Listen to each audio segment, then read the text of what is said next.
Puisque le trauma vient toujours d'une situation d'impuissance. On a senti qu'on était impuissant, qu'on pouvait rien faire, que notre capacité à faire face, elle a été dépassée. On a tendance à attendre l'impact, en fait. Ce que je veux dire par là, c'est qu'on va osciller entre hyper et hypoactivation, entre sympathique et dorsale.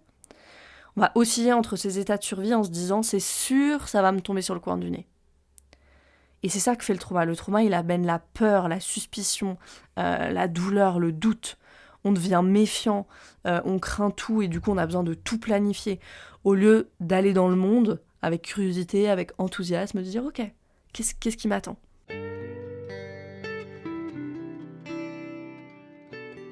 Bienvenue dans Pas de soucis, le podcast pour se libérer de l'anxiété avec Camille Thomas.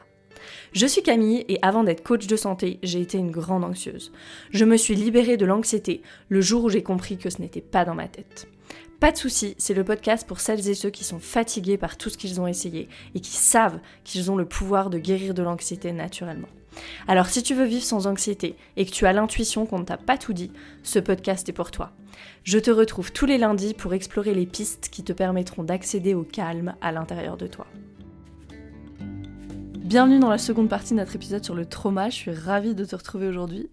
Comme d'habitude avec le podcast, une petite note, prends soin de toi et fais-toi passer en premier, tout particulièrement avec le sujet d'aujourd'hui. J'essaie de garder le sujet le plus safe possible, mais si tu sens que c'est trop pour toi, qu'il y a de l'activation, mets le podcast en pause et va faire quelque chose qui va pouvoir te ramener dans ta sécurité. C'est vraiment important. Je vais rappeler quelques points de la semaine dernière pour commencer. Si t'as pas encore écouté l'épisode 35, donc la première partie sur le trauma, je t'invite à le faire. Donc quelques points de rappel. Le trauma n'est pas dans l'événement, il est dans le système nerveux. Donc qu'est-ce que ça veut dire ? Ça veut dire qu'un événement, une situation traumatique pour toi ne l'est pas forcément pour moi ou inversement. Donc c'est la conséquence, le trauma c'est la conséquence sur notre système nerveux d'un événement, c'est pas l'événement en lui-même. Ça, c'est le premier point. Le trauma, c'est trop. Donc, c'est tout ce qui est trop vite, trop tôt ou trop peu aussi. Donc, tout ce qui dépasse en fait la capacité de notre système à gérer. Qu'est-ce que le trauma fait ? Ça va détourner notre énergie vitale vers une réponse traumatique. Donc, au lieu de pouvoir choisir notre réponse à des événements présents, on réagit à des événements passés. On est pris dans ce vortex de la réponse traumatique. Et puis, ce qu'on avait dit aussi la semaine dernière, c'est que le trauma amène le trauma tout simplement parce que le système nerveux est fragilisé et donc plus sensible. Aujourd'hui, on va parler de ce qui fait qu'on va avoir une réponse traumatisée, traumatique à quelque chose et quelles sont les conséquences du trauma. Qu'est-ce qui fait qu'on va avoir cette réaction ? C'est même pas une réponse, c'est une réaction parce qu'on choisit pas. La réponse, c'est plutôt quand voilà, il nous arrive quelque chose, on pose et puis on se dit ok, j'ai l'option A, B, C. Comment est-ce que je choisis de répondre ? Dans un système traumatisé, c'est absolument pas comme ça. La plupart du temps en tout cas. C'est il m'arrive quelque chose et bim, je suis dans ma réponse traumatique. Toutes les réactions qu'on a quand on est activé, et on se rappelle, ça c'est vraiment très important, pour être activé, on a besoin qu'un événement, une situation, une personne, un environnement soit assez similaire pour que notre système d'alarme se mette en route. On n'a pas besoin du tout que la situation soit en tout point identique. Sinon, on serait sûrement pas dans nos réponses traumatiques la plupart du temps. Mais s'il y a juste une similarité ou quelque chose qui nous rappelle, hop, on va être dans la réponse traumatique. Et ça, c'est incroyable comme mécanisme. C'est vraiment cette fameuse mémoire implicite. Je ne vais pas revenir sur la mémoire implicite, je te renvoie à l'épisode 31 sur la mémoire implicite où je détaille ce phénomène où voilà, quand on se retrouve face à quelque chose d'assez similaire, on va partir dans une réaction traumatique, on va partir dans la réaction qui marchait pour nous à l'époque. C'est important de rappeler ici que toutes ces réactions, et ça c'est vraiment vraiment important parce que on se critique tellement quand on est traumatisé, on se critique tellement. Toutes ces réactions, ce ne sont pas des croyances, ce ne sont pas non plus des comportements voulus. Quand on est catapulté dans nos systèmes, dans nos circuits dorsal ou sympathiques, on ne le fait pas exprès. Quand on est catapulté dans notre système sympathique, ça va être plutôt l'anxiété, la panique, l'hyperactivité, l'incapacité à se reposer. Ça va être une hypervigilance, peut-être une incapacité à contenir nos émotions, on va se mettre plus facilement en colère. On peut voir au niveau physique des problèmes digestifs, des douleurs chroniques aussi, des difficultés à dormir. Tout ça, on ne le choisit pas. Tout ça, c'est des réponses à cette autoprotection active du système nerveux. C'est ce qu'on a dit dans l'épisode précédent, que notre système nerveux, c'est comme s'il n'a pas capté que l'événement est terminé en fait. Il ne sait pas que l'événement est terminé, que j'ai survécu. Ça ne s'est pas imprimé. Tout ce qui s'est imprimé, c'est cette énergie traumatique qui n'a pas été déchargée. Si ma réponse, c'est plutôt d'aller en dorsale, et on n'a pas forcément une des deux réponses par défaut. Ça va changer en fonction de la situation, de la personne, etc. Donc peut-être qu'il y a des choses qui nous font aller plutôt en sympathique, il y a des choses qui nous font aller plutôt en dorsale. Quand je suis en dorsale, il y a ce sentiment de déprime qu'on peut comparer à la dépression un petit peu. Il y a cette apathie, cette léthargie. Je peux me sentir complètement épuisée. C'est là où on va avoir des cas de fatigue chronique souvent. Je me sens dissociée, déconnectée. Ce qui caractérise le dorsal, c'est vraiment l'immobilité. C'est comme un film au ralenti, quoi. Il n'y a plus assez d'énergie dans le système. Ma pression sanguine, elle va être basse, par exemple. Il peut y avoir aussi des problèmes digestifs dans le sympathique comme dans le dorsal, différents, mais il y a des problèmes digestifs dans les deux. Donc tout ça, on le fait pas exprès. Et ça, je le répéterai autant de fois que nécessaire. C'est pas des vues de l'esprit, c'est même pas aller regarder la signification émotionnelle de tel truc physique. Non, c'est la dérégulation du système nerveux, la dérégulation chronique du système nerveux suite au trauma. Attention, ça veut pas dire que je tombe dans le « c'est pas de ma faute, c'est mon système nerveux ». Je prends la responsabilité de mes actes et de ma guérison surtout, mais en même temps, j'ai énormément de compassion envers moi-même parce que je sais ce qui est à l'œuvre en fait, j'ai compris. Et si j'ai compris, je peux me demander, ok, c'est quoi la prochaine étape tolérable ? Donc je prends la responsabilité de mes actes, de ma guérison, avec énormément de compassion. Je l'ai dit, le corps, il n'a pas eu l'opportunité de décharger sa charge traumatique qui est souvent énorme et qui est restée comme une empreinte dans le système nerveux. Et donc, ce système nerveux, il reste dans l'activation. Et ça s'explique aussi au niveau neurologique. Je ne vais pas rentrer dans toute l'explication ici, mais ça s'explique au niveau neurologique avec une sensibilité accrue de nos synapses et des messages nerveux qui ne devraient pas passer, qui passent quand même, quand le système nerveux est dérégulé et qu'il y a eu trauma. Si je le dis autrement, c'est comme si dans ma tête, je sais que l'accident est passé. Je vais prendre cet exemple-là. Moi, j'ai eu un gros accident de voiture il y a, je sais plus combien de temps même, 2-3 ans. Ça s'est imprimé dans mon corps. Donc, dans ma tête, je sais que l'accident est passé, que j'ai survécu, ou que je suis plus enfant et que maintenant je peux me défendre. Ma tête, elle sait que c'est fini, mais pas mon corps. C'est pour ça que les personnes qui font de la thérapie par la parole, pendant des années, elles viennent à moi et elles me disent « Je sais tout ce que j'ai vécu, j'ai même accepté que j'ai vécu des choses difficiles, j'ai compris mes mécanismes, analysé, compris jusqu'au dernier rouage mes mécanismes, mais je suis toujours aussi anxieuse. » Parce que la tête, elle a compris, mais le corps, il n'a pas eu le temps de se mettre à jour, ou il n'a pas eu l'occasion, en tout cas, de se mettre à jour. Et c'est pour ça que les pratiques expérientielles et somatiques, elles sont super importantes dans la guérison. Alors j'insiste ici, avant de me retrouver avec des psys qui vont me dire que la thérapie par la parole est ce qui est recommandé par l'OMS pour traiter l'anxiété, etc. Ça m'est arrivé, donc je ne dis pas que la thérapie par la parole est inutile. Ce que je dis, c'est qu'elle permet de gérer l'anxiété, ce qui est déjà bien, mais elle ne permet pas de la guérir. C'est une expérience qui a créé le trauma, et c'est une expérience qui va permettre d'intégrer la mémoire traumatique et de s'en libérer.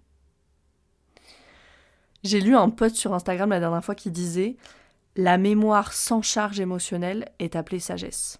Et c'est exactement ça. Je trouve ça très très juste.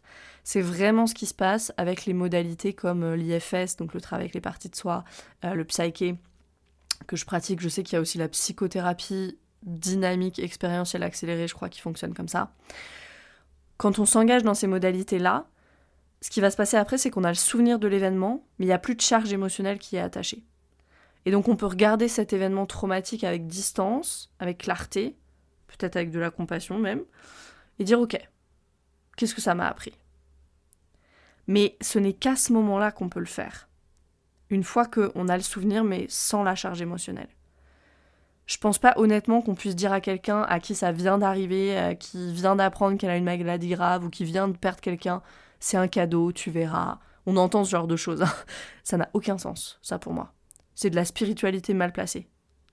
C'est un autre sujet. Mais voilà ce qu'elles font, ces modalités expérientielles. On a le souvenir, mais on n'a plus la charge émotionnelle. Et c'est à ce moment-là qu'on peut passer de la réaction à la réponse et choisir sa réponse et dire ok, ça m'est arrivé, qu'est-ce que je veux vivre maintenant ? Passons maintenant aux conséquences du trauma. Il y a de nombreuses conséquences du trauma et je les détaille dans le cours en ligne de mon programme de coaching Arise. Ici, pour le podcast, je vais en sélectionner 3 dont j'aimerais parler. Première conséquence, le trauma déforme notre vision du monde. Puisque le trauma vient toujours d'une situation d'impuissance, on a senti qu'on était impuissant, qu'on pouvait rien faire, que notre capacité à faire face, elle a été dépassée, on a tendance à attendre l'impact. En fait, ce que je veux dire par là, c'est qu'on va osciller entre hyper et hypoactivation, entre sympathique et dorsale. Ça va être mon point suivant. On va osciller entre ces états de survie en se disant « c'est sûr, ça va me tomber sur le coin du nez ». Et c'est ça que fait le trauma. Le trauma, il amène la peur, la suspicion, la douleur, le doute. On devient méfiant, on craint tout et du coup, on a besoin de tout planifier. Au lieu d'aller dans le monde avec curiosité, avec enthousiasme, de dire « ok, qu'est-ce qui m'attend ?» Avec le trauma, on est dans le « et si », avec un scénario catastrophe généralement qui vient derrière. Quand on guérit, on remplace le « et si » par « même si ». Même s'il arrive ça, X, Y, mettez-y ce que vous voulez, je peux faire face. Même s'il arrive ça, je peux faire face parce que je suis résiliente, parce que je m'adapte, parce que je suis connectée à moi-même, parce que je me connais bien et que je vais savoir quoi faire, quoi qu'il arrive. Même si. Et même si c'est vraiment dur, je vais traverser ça et je me donnerai le temps de guérir après parce que je sais comment faire maintenant. Dans mon programme de coaching, c'est vraiment ça que je transmets et que j'enseigne. Quand tu commences mon programme, je ne vais pas te dire dans 4 mois, ta vie sera toute rose, tu n'auras plus jamais de challenge parce que tu as suivi mon programme. D'ailleurs, si tu vois ce genre de message, cours. Ce que je te dis, par contre, c'est que tu vas avoir travaillé sur ce qui te bloquait, tu vas te sentir différente, ça c'est une conséquence, ça oui. Et il y a plein de choses qui, avant, te semblaient énormes, que maintenant, tu gères avec beaucoup plus d'aisance. Et ça amène la confiance.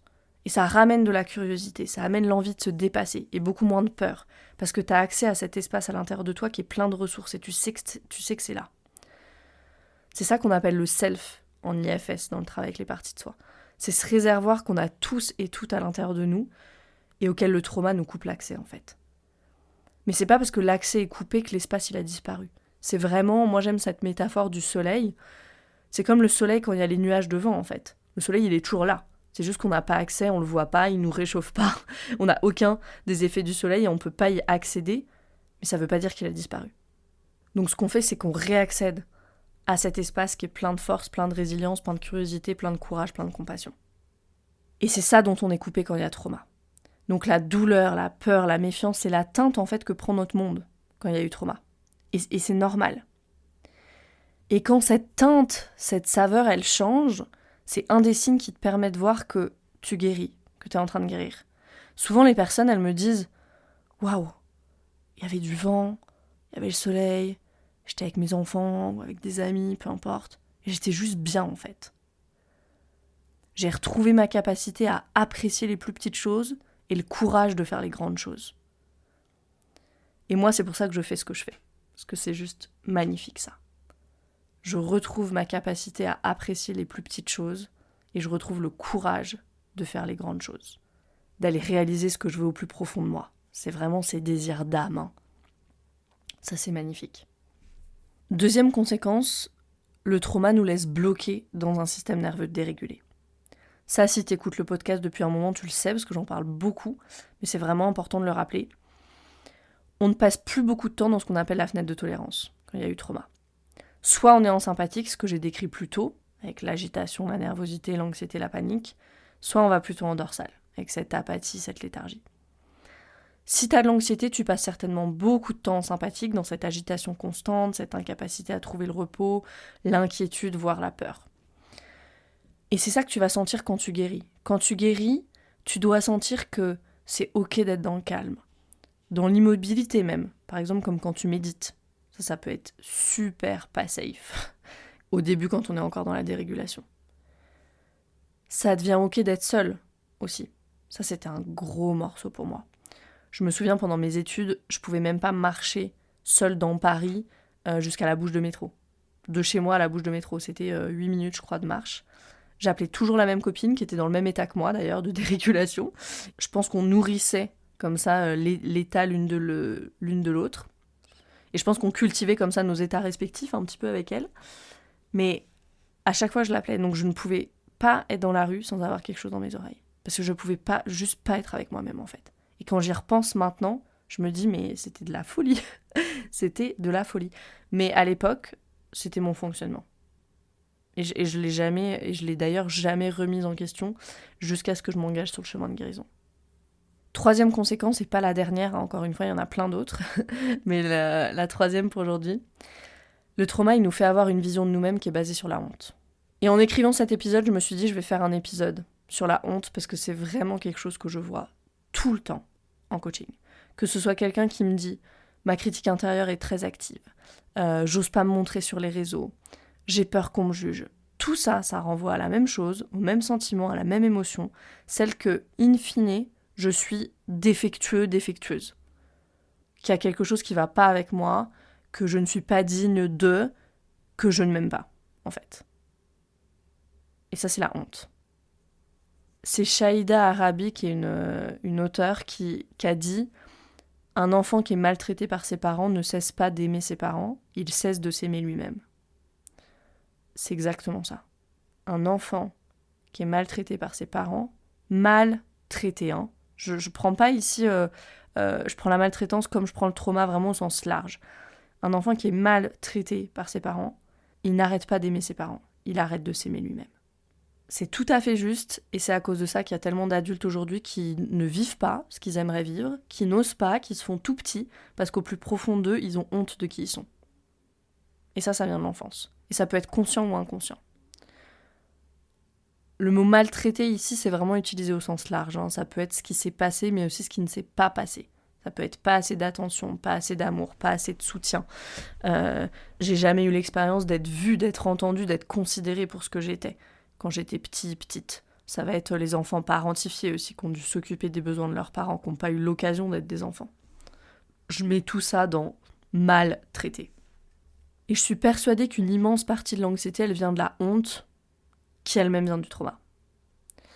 Je reviendrai en détail sur le sujet dans un prochain épisode. Je vais faire un épisode sur la honte, parce que c'est vraiment, vraiment super important.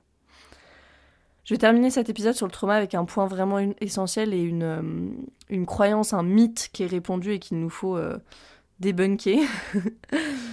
Pour guérir le trauma, on n'a pas besoin de revivre le trauma. Ça, c'est une croyance répandue que si je m'engage à guérir de mes traumas, il faudra que je les revive. Et je crois que ça freine beaucoup de personnes.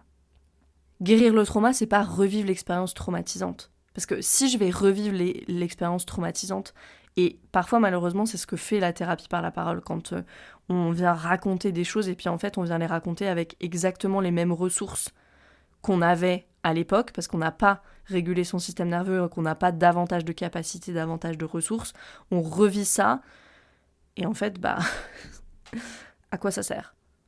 À rien. Guérir le trauma, c'est pas revivre l'expérience traumatisante avec la même quantité de ressources que ce que j'avais quand je l'ai vécu. Il faut que j'ai davantage de ressources. Sinon, ça n'a aucun sens. Donc, c'est pas revivre l'expérience traumatisante, c'est cultiver des expériences dans notre corps aujourd'hui qui contredisent les expériences traumatiques. Donc, en d'autres mots, c'est commencer à montrer à mon système que c'est OK de ressentir certaines sensations, d'être dans le calme, d'être en relation, de donner l'espace à mon système pour ressentir et pour arriver à une résolution. Ça veut dire doucement décharger l'énergie traumatique qui était restée coincée. Voilà pour aujourd'hui, n'hésite pas à réécouter cet épisode. Je sais que c'est beaucoup d'informations et que c'est des informations vraiment super importantes qu'on a besoin d'infuser à l'intérieur. J'espère que cet épisode en 2 parties t'aura aidé à comprendre ce qu'est le trauma. Si t'as pas encore écouté la première partie, je t'invite à le faire. Et s'il te plaît, partage cet épisode autour de toi. On a vraiment besoin d'une société beaucoup plus informée sur le trauma. Si tu connais des enseignants, toute personne qui travaille avec les enfants, des parents, des policiers, des personnes qui travaillent dans le système judiciaire, des personnes qui travaillent dans la santé, des médecins, du personnel soignant. On a tellement besoin de faire bouger les lignes. Imagine ce que serait l'école, ce que serait notre système du judiciaire, ce que serait notre système de santé s'ils étaient informés sur le trauma. Ça serait pas du tout ce que c'est aujourd'hui. Le trauma contribue à nous faire nous sentir impuissants. Mais la vérité, c'est qu'on n'est pas impuissant. Une personne plus une personne plus une personne, ça fait beaucoup de monde. Donc merci à toi, merci pour les personnes à qui tu enverras cet épisode, parce que je suis sûre que ça peut changer des vies.